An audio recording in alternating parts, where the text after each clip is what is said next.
Hello students, today we are starting chapter number 3 of your economics book, that is money and credit. The first question arises, that is what is money. So we can say that money is anything which is used as a medium of exchange. Money कोई भी चीज़ होती है जिसको आप medium of exchange के तौर पे use कर सकें. Money, a person holding money can exchange it for any commodity or service that she or he might want. कोई भी चीज़ हम चाहते हैं, हमारी want है, तो हम उसको किस एक चीज़ से परचेज कर सकते हैं, वो है money. Thus everyone prefer to receive payment in money and then exchange the money for things that they want. Both parties have to agree to sell and buy each other commodities. This is known as double coincidence of want. जब money का evolution नहीं हुआ था तो उसके पहले जो system चलता था वो था barter system of exchange. Barter system of exchange में क्या होता था कि एक पर्सन जिस कमोडिटी की डिमांड है तो वो उस पर्सन को सर्च करता था जिसको उस जिसको वो कमोडिटी जो उसके पास है वो उसको दे सके. ये कहलाता है double coincidence of want. Barter system of exchange is the exchange where commodity is exchange for commodity. एक कमोडिटी के बदले दूसरी कमोडिटी दी जाती थी. एक कोई पर्सन है जिसके पास 2 बफेलोज हैं और वो 2 हॉर्स परचेज करना चाहता है तो वो उसी पर्सन को सर्च करेगा जो उससे ये 2 बफेलोज ले लें और बदले में उसको 2 हॉर्स दे दें. ऐसा बार्टर सिस्टम ऑफ एक्सचेंज में होता था. पर हर बार ऐसा पॉसिबल तो नहीं है ना कि हमें जिस पर्सन की वांट है जो हमसे हमारी कमोडिटीज़ परचेज कर ले वो हमको मिल जाए. मीन्स यहाँ डबल कोइंसिडेंस ऑफ वांट था. ये सबसे बड़ा ड्रॉबैक था बार्टर सिस्टम ऑफ एक्सचेंज का, जिसके कारण मनी का ओरिजिन हुआ है. मनी में ऐसी कोई आपको प्रॉब्लम नहीं होती. आप जो भी चीज़ परचेज करना चाहते हो, आइदर हॉर्स, आइदर क्लोथ्स, कोई भी चीज़ आप परचेज करना चाहते हो तो मनी देके उसको परचेज कर सकते हो. What a person desire to sell is exactly what the other wishes to buy. ये बार्टर सिस्टम ऑफ एक्सचेंज में होता था. In a barter system where goods are directly exchange without the use of money, the double coincidence of wants is an essential feature. In contrast, in an economy where money is in the use, money by providing the crucial intermediate step eliminates the need for double coincidence of want. और जैसे ही money का evolution हुआ तो ये जो double coincidence of wants था, ये जो बार्टर सिस्टम का कहना चाहिए ड्रॉबैक था, इसको खत्म कर दिया मनी के एवोल्यूशन ने. Money act as an intermediate in the exchange process, that's why it is called medium of exchange. Next topic is modern forms of money. अब मनी के मॉडर्न फॉर्म्स क्या है? क्या करेंसी को, जो नोट्स हैं, पेपर नोट्स हैं या जो कॉइन्स हैं, सिर्फ हम उनको ही मनी में काउंट करते हैं या कुछ और चीज़ें भी मनी में इंक्लूड होती हैं? We have seen that money is something that can act as a medium of exchange in transaction. Before the introduction of coins a variety of object was used as money. For example, since the very early ages Indian used grains and kettles as a money, but now these are stop and only one thing is used as a money, or we can say that in the modern time currency, notes and coin is used as a money. But in today's life we are using many other form of money like debit card, credit card, checks. These are also work as a money. First topic is modern forms of money के अंदर जो first topic है वो है currency. Modern forms of money include currency, paper notes and coin. Money is accepted as a medium of exchange because the currency authorised by the government of the India of a country. Money को हम कहना चाहिए currency को हम money के तौर पे क्यों यूज़ करते हैं? क्योंकि इसमें मीडियम ऑफ एक्सचेंज की पावर है और इसको हमारी नेशनल जो गवर्नमेंट है, गवर्नमेंट ऑफ द कंट्री है, उसने ऑथोराइज किया है एज अ करेंसी. अगर ये अपना ऑथोराइजेशन उस पर से हटा लेगी तो वो सिर्फ पेपर रह जाएगा, उसकी एज अ करेंसी कोई वैल्यू नहीं रह जाएगी. In India the reserve bank of India issues currency notes on behalf of the central government. Central government के बिहाफ में जो रिजर्व बैंक ऑफ इंडिया है, आरबीआई जिसको हम कहते हैं, सेंट्रल बैंक जो है, सारे कमर्शियल बैंक्स इसके अंदर में ही काम करते हैं. इसी को अथॉरिटी है और यही करेंसी इशू करता है. मीन्स हमारे पास जो भी नोट्स हैं, 10 रुपीज़, 50 रुपीज़, 2000 रुपीज़, 500 रुपीज़, वो सारे नोट्स आरबीआई ही इशू करती है.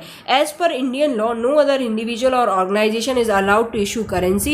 No individual in India can legally refuse a payment made in rupees. अगर आपको कोई पेमेंट करता है रुपीज़ में तो आप रिफ्यूज़ नहीं कर सकते उसको लेने के लिए, क्योंकि जो रुपी है ना वो हमारी करेंसी है. जो हमारी नेशनल गवर्नमेंट है, जो हमारी सेंट्रल गवर्नमेंट है, उसने अपना ऑथोराइजेशन दिया है नोट्स पे as a currency. Means rupees पे उन्होंने अपना ऑथोराइजेशन दिया है. That's why we are using rupee as our currency. Next modern form of money is deposits with the bank. जो पैसा हम बैंक में जमा करते हैं वो मॉडर्न फॉर्म ऑफ मनी के अंदर आता है. The other form of money people hold money as a deposit with the bank. People deposit money with the bank by opening bank account in their name. Bank accept the deposit and also pay an amount as a interest on deposit. अब जो कोई भी person है generally saving करते हैं तो bank में अपना पैसा डिपॉजिट करते हैं, तो उसके लिए उन्हें बैंक में अपना अकाउंट ओपन करना पड़ता है, उसमें वो पैसा जमा करते रहते हैं. मतलब बैंक एक ऐसा इंस्टीट्यूशन है जो पैसे जिसमें आप पैसे डिपॉजिट भी कर सकते हो और ज़रूरत पड़ने पे उससे पैसा विड्रॉ भी कर सकते हो. बदले में इनकम कहाँ से होगी बैंक को? जो वो इंटरेस्ट चार्ज करते हैं ना, वो जो इंटरेस्ट लेते और देते हैं, तो उसका जो पार्ट बचता है वो उनकी इनकम होती है. People also have the provision to withdraw the money and as when they require. Since the deposit in accounts can be withdrawn on demand, these deposit are called demand deposit. अब एक question आ सकता है exam में कि what is demand deposit. Demand deposit क्या होता है? तो आपको सिंपल आंसर राइट करना है the deposit in the accounts which can be withdrawn on demand. आपके अकाउंट में, बैंक अकाउंट में जितना पैसा रखा हुआ है जिसको आप या आपने जमा करके इकट्ठा किया हुआ है जिसको आप डिमांड करके मीन्स एक साइन करके ही बस आप उसको विड्रॉ कर सकते हो या एटीएम के थ्रू आप उसको विड्रॉ कर सकते हो, तो वो कहलाएगा डिमांड डिपॉजिट, जो आपकी डिमांड पे विड्रॉ हो जाएगा बैंक से. It is the facility which leads it the essential characteristics of the money. You would have heard of payment being made by the cheque instead of cash. आजकल आप लोगों ने सुना होगा कि जैसे कोई डोनेशन करता है या कहीं पेमेंट करना है तो कैश में ना करके एक क्या करते हैं, चेक दे देते हैं, बस उस पर साइन कर देते हैं. आजकल पेमेंट कैश में ना होके चेक से होने लगा है. For payment by cheque the buyer who has an account with the bank make out a cheque for a specific amount. A cheque is a paper. आप अब क्वेश्चन आ सकता है व्हाट इज चेक, सो आपको सिंपल राइट करना है a cheque is a paper instructing the bank to pay a specific amount from persons account to the person in whose name the cheque has been issued. Suppose मेरा account PNB में है, Punjab national bank में मेरा bank account है. अब मुझे कहीं donation करना है या किसी का पेमेंट करना है तो मेरे नाम की चेकबुक रहेगी और मैं जिसको पेमेंट कर रही हूँ उसका नाम उस चेक पे राइट करूंगी, अमाउंट राइट करूंगी और देन फिर साइन करके उसको वो चेक दे दूंगी और वो बैंक में जाके उस चेक को कैश करा लेगा, तो चेक के थ्रू पेमेंट हो जाएगा. The facility of cheque against demand deposit makes it possible to directly settle payment without use of cash. Since the demand deposit are accepted widely as a means of payment along with currency, they constitute money in the modern economy. तो अब यहाँ पे क्या हो रहा है कि अब हम लोग क्या करते हैं, कैश की जगह चेक से पेमेंट कर देते हैं. तो जो मॉडर्न इकोनॉमी है अब वो चेक को मीन्स कैश ही समझने लगी है. आप कैश की बात कर रहे हैं, कैश आपको कैरी करना पड़ेगा. चेक में क्या है, सिर्फ एक पेपर है, आप कैरी कर सकते हो easily. That's why in today modern times cheque can be also said as the medium of, it comes in the category of money. कोई भी पर्सन है जब वो पैसे कमाता है तो वो पूरे पैसे खर्च नहीं करता है. सपोज मैं कहीं जॉब करती हूँ, मुझे 10,000 इनकम होती है, 8,000 मेरे कंजप्शन में निकल जाता है, मीन्स मेरे खर्चे में निकल जाता है, 2,000 में सेव करती हूँ. अब मैं घर में सेव करूँगी तो क्या होगा, वो पैसा जो कहते हो एज इट इज़ रहेगा. इससे अच्छा मैं बैंक में अगर डिपॉजिट कर दूंगी तो उससे हमें ये बेनिफिट मिलेगा कि इंटरेस्ट मिलेगा. मतलब बैंक मैं उसमें सबमिट करती जाऊँगी अकाउंट में, बैंक मुझे कुछ ना कुछ इंटरेस्ट देगा, कुछ इनकम देगा, तो वो मेरी इंटरेस्ट इनकम हो जाएगा. मीन्स मेरा जो पैसा मैं डिपॉजिट करूंगी वो बढ़ता जाएगा इंटरेस्ट के फॉर्म में. बट ऐसे ही जैसे हम बैंक में पैसा डिपॉजिट करते हैं, बैंक ज़रूरत पड़ने पे लोन भी दे देता है. So now we let's move to the next topic, that is loan activities of bank. Bank keep only a small portion of their deposit as cash with themselves. This is kept as the provision to pay the depositor who might come to withdraw money from the bank any given day. मैं जो भी पैसा bank में submit करती हूँ, bank उसका कुछ portion save करके रख लेता है as a provision. Provision means जब भी मैं डिमांड डिपॉजिट करूंगी बैंक मुझे पैसा दे देगा, और जो बचा हुआ पैसा रहेगा जो मैं डिपॉजिट कर रही हूँ बैंक में, वो किसी और को एज अ लोन दे देगा. Since only on any particular day only some of its many depositors come to withdraw cash, the bank is able to manage with this cash. क्योंकि बैंक को अपने हिस्टोरिकल एक्सपीरियंस से पता होता है कि सारे कस्टमर ना एक साथ पैसा डिपॉजिट करेंगे, ना सारे कस्टमर एक साथ पैसा विदड्रॉ करेंगे. So, कुछ कस्टमर ऐसे हैं जो पैसा डिपॉजिट डिपॉजिट करेंगे, कुछ कस्टमर ऐसे हैं जो पैसा विड्रॉ कर लेंगे। तो क्या करता है बैंक, जो हम पैसा डिपॉजिट करते हैं उसी को इकोनॉमी में फ्लो करता रहता है। हम जो पैसा सबमिट करते हैं उसका कुछ पैसा, मीन्स हम जो पैसा डिपॉजिट करते हैं उसका कुछ पोर्शन वो प्रोविजन करके रख लेते हैं और बाकी किसी और को दे देते हैं। मतलब हमारा ही पैसा किसी और के काम आ जाता है through bank. Bank uses the major portion of the deposit to extend loans. There is a huge demand for loan for various economic activities. Bank made use of deposit to meet the loan requirement of the people. In this way bank mediate between those who have surplus fund and those who are in needs of these funds. जो investors होते हैं, businessman's हैं, अलग अलग economic activities economy में होती हैं, तो उन सब के लिए फंड्स चाहिए। तो जितने भी ये ट्रांसपोर्टर्स हैं, कम्युनिकेशन वाले हैं, या कहना चाहिए वेयर हाउसर्स हैं, या जो भी इकोनॉमिक एक्टिविटीज़ जो लोग करते हैं, वो उन्हें हमेशा फंड्स की ज़रूरत होती है। तो वो बैंक के पास जाते हैं और जिसके पास सरप्लस फंड, एक्स्ट्रा फंड होता है, वो बैंक में वो फंड डिपॉजिट कर देता है। तो इनडायरेक्टली जिनको ज़रूरत है उनको वो फंड मिल जाता है। Bank charges higher interest rate on loans that's then what they offer on deposit. हम जो पैसा जमा करते हैं, डिपॉजिट करते हैं बैंक में, उसमें हमें जो इंटरेस्ट मिलता है वो कम रेट से मिलता है, बजाय उसके जब बैंक किसी को लोन देता है तो उससे इंटरेस्ट लेता है तो वो ज़्यादा लेता है और इंटरेस्ट देता कम है। सो जो डिफरेंस रहता है, difference between what is charge from the borrower and what is paid to the depositor is the main source of their income. Topic is terms of credit. Every loan agreement specify an interest rate which the borrower must pay to the lender along with the repayment of principal addition. Bank ने पैसा दिया है businessman को, तो businessman borrower हुआ और bank क्या हुआ, लेंडर हुआ. अब जो बैंक पैसा देगा बिजनेसमैन को, बदले में उससे क्या लेगा, इंटरेस्ट चार्ज करेगा, मीन्स इंटरेस्ट लेगा. सो ये जो इंटरेस्ट रेट होती है ये पहले से ही स्पेसिफाई होती है एग्रीमेंट में. बैंक में और बिजनेसमैन के बीच में पहले से एक एग्रीमेंट होगा जब वो लोन लेंगे, तो उसमें ये रेट स्पेसिफाई होगा कि कितना ये प्रिंसिपल अमाउंट दे रहे हैं बैंक, बदले में ये प्रिंसिपल अमाउंट और इंटरेस्ट बिजनेसमैन पे करेगा बैंक को.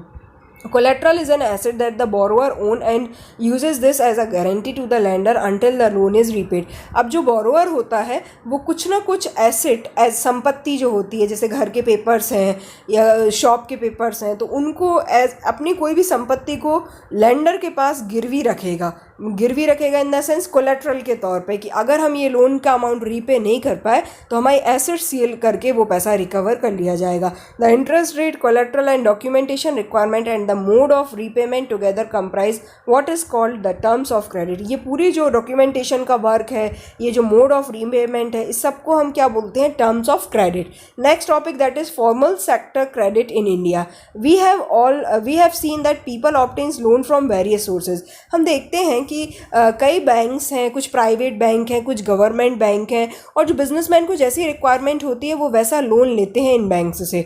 The various types of loan can be conveniently grouped as a formal sector and informal sector. अब ये जो लोन है इनको 2 कैटेगरीज में बांटा गया है, फॉर्मल सेक्टर, इनफॉर्मल सेक्टर.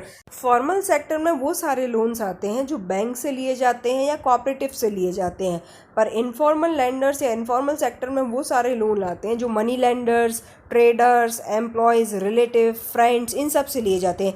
ज़मींदार से जनरली फार्मर्स जो गांव में है, रूरल एरियाज़ में जनरली ये सिस्टम चलता है, वो मनी लैंडर्स से, ज़मींदार से लोन ले लेते हैं और बदले में उन्हें बहुत ज़्यादा इंटरेस्ट रेट उनको पे करना होता है. यही कारण है कि किसान कभी डेवलप नहीं हो पाता है. तो फॉर्मल सेक्टर लोन, वहाँ रेट्स भी प्रॉपर होते हैं, ये बैंक से लिए जाते हैं, गवर्नमेंट के रूल्स रेगुलेशन या RBI के रूल्स रेगुलेशन के अकॉर्डिंग लोन प्रोवाइड होता है. पर जो मनी लैंडर्स और ये एम्प्लॉयज़, ट्रेडर्स या ज़मींदार्स होते हैं, ये मन माफिक इंटरेस्ट रेट पे लोन प्रोवाइड करते हैं. The reserve bank of India supervise the functioning of formal sources of loan. जितने भी फॉर्मल सेक्टर के लोन होते हैं उनका पूरा सुपरविज़न कौन करता है, reserve bank of India. RBI the central authority जो सारे बैंक्स पर नज़र रखता है, सारे बैंक्स को इनसे ही सुपरविज़न मिलता है. For example, we have seen that the banks maintain a minimum cash balance out of the deposits they receive. The RBI monitors banks in actually that they are maintaining cash balance or not, means bank are maintaining cash balance or not. Bank में जो भी पैसा deposit होता है ना, तो bank अपने पास कुछ कैश बैलेंस, मींस कहना चाहिए मिनिमम कैश बैलेंस डिपॉजिट में से ही कुछ निकाल के रखता है. मिनिमम कैश रिजर्व करके उसको रखना पड़ता है. जो रेट फिक्स कौन करता है, RBI. ज़रूरत पड़ने पे जब कोई पैसा विड्रॉ करने आएगा तो इसी रिजर्व का यूज़ करता है कोई भी commercial bank. Typically, banks have to submit information to the RBI on how much they are lending to whom and what rate of interest. There is no organization that supervise the credit activities of the lender in informal sector. RBI जो है वो time update RBI को updation चाहिए होता है other commercial bank से कि उन्होंने कितना पैसा किसको इंटरेस्ट पे दिया है, मीन्स प्रिंसिपल अमाउंट दिया है जिस पे वो इंटरेस्ट कमाएंगे. पर इनफॉर्मल सेक्टर में ऐसा कोई सुपरविजन नहीं चलता. RBI का वहाँ कोई रोल नहीं होता. They can land what ever interest they choose. There is no one to stop them from using unfair means to get their money back. Compared to formal lenders, most of the informal lenders charge much higher interest on loans. Thus, the cost to the borrower of informal loans is much higher. ज़मींदार क्या करते हैं, generally हम गाँव में देखते हैं कि एक्स्ट्रा इंटरेस्ट रेट, जैसे सपोज RBI है, उसने फिक्स किया है कि जो भी फॉर्मल सेक्टर है, बैंक्स वगैरह हैं, ये इंटरेस्ट रेट 5% लेंगे. पर ये जो ज़मींदार्स होते हैं ये तो इनफॉर्मल सेक्टर में आते हैं, RBI से तो इनका कोई कनेक्शन रहता नहीं है, तो ये लोग मन माफिक इंटरेस्ट रेट लेते हैं. सपोज उन्होंने 8 ले लिया, मतलब ये हमेशा फॉर्मल सेक्टर से ज़्यादा ही इंटरेस्ट लेते हैं इनफॉर्मल सेक्टर के लोग. The higher cost of borrowing means a large part of earning of the borrower is use to repay the loan. और यही कारण होता है कि इनफॉर्मल सेक्टर से अगर लोन लेंगे तो हमारा जो भी हम कमाएंगे उसका बहुत सारा पार्ट एज अ इंटरेस्ट हमें पे करना पड़ेगा लेंडर को. Cheap and affordable credit is crucial for the formal and informal credit. Who gets what? 85% of the loans taken by the poor household in the urban areas are from informal sources. Urban households take only 10% of their loan are from informal sources, while 90% are from formal sources. The rich households are availing cheap credit from informal lenders, whereas the poor households have to pay a large amount of borrowing. The formal sector still meets only about half of the total credit needs of the rural people. The remaining credit needs are met from the informal sources. जब भी हम rural population की बात करते हैं, rural में जो peoples हैं उनकी बात करते हैं, so they are generally dependent on informal sources rather than formal sources. Thus, it is very necessary that banks and cooperatives increase their lending, particularly in the rural areas, so that their dependence on the informal sources of credit reduces. While formal sector loans need to be expanded, it is also necessary that everyone receives these loans. It is important that the formal credit is distributed more equally so that the poor can get benefit from the cheaper loan. Self help groups, ये topic है, अब last topic है ये. In the previous section we have been seen that poor households are still dependent on informal sources of credit. Banks are not present everywhere in rural India. Even when they are present, getting a loan from the bank much more difficult than taking loan from the informal sources. The absence of collateral is one of the major resources which prevent the poor from getting the bank loan. क्या problem है India में कि banks हर जगह available नहीं है. Villages ज़्यादा हैं तो सब जगह बैंक्स नहीं है, तो उनकी इस प्रॉब्लम, तो हमारे जो रूरल पीपल्स हैं वो जनरली किस पे डिपेंडेंट है, इनफॉर्मल सोर्सेज पे डिपेंडेंट है और मनी के लिए. और इनफॉर्मल सोर्सेज क्या करते हैं, हैवी इंटरेस्ट रेट्स उनसे लेते हैं. तो इसी को रिमूव करने के लिए सेल्फ हेल्प ग्रुप्स बनाए गए. अब ये सेल्फ हेल्प ग्रुप्स क्या है? The basic idea behind the self help group is to provide the financial resources for the poor through organising the rural poor, specially woman, into small self help groups. ये self help groups जो होते हैं generally poor जो women's होती हैं ना, वही मिलके एक सेल्फ हेल्प ग्रुप बना लेती हैं. इसमें कितने 15 to 20 मेंबर्स होते हैं जो अपना ही मनी को, अपने ही फाइनेंशियल रिसोर्सेज को ऑर्गेनाइज करके और अपने ही डेवलपमेंट में वो उसको यूज़ करते हैं. Their savings were about ₹25 to 100 rupees तक भी उनकी सेविंग्स है, 25 रुपीज़ तक भी उनकी सेविंग्स है. और ये क्या करते हैं, they grant small loans to the member and does not ask for collateral. कोई कोलेट्रल सिक्योरिटी नहीं रखवाते हैं और स्मॉल लोन प्रोवाइड करते हैं अपने ही ग्रुप के मेंबर्स के लिए. तो उनकी जो है रिक्वायरमेंट, फाइनेंशियल रिक्वायरमेंट भी फुलफिल हो जाती है. Any non repayment is seriously followed up by the other members. अब इसके क्या ऑब्जेक्टिव होते हैं सेल्फ हेल्प ग्रुप के, तो मैं आपको बताती हूँ इसके क्या ऑब्जेक्टिव हैं. It inculcate saving habits in the community, it enhance capabilities of women, generate sense of collective action, act as a successful wage, improve socio economic status and to access resources. इसके advantage भी हैं कि ये mutual help create करते हैं, capacity proper buildup करते हैं, ownership of asset जो पुअर पर्सनस की है वो एज अ कोलेट्रल नहीं जाती है, and it encourage the resource pooling. सबसे बेस्ट बेनिफिट इसका हमें यही मिलता है कि हमारी जो फाइनेंशियल रिसोर्सेज हैं, सेल्फ हेल्प ग्रुप के थ्रू प्रॉपर यूज हो सकते हैं. It provide a platform to discuss and act as a variety of social issues such as education, health, nutrition, domestic violence, etc. Here I have added the list of self-help groups working in India.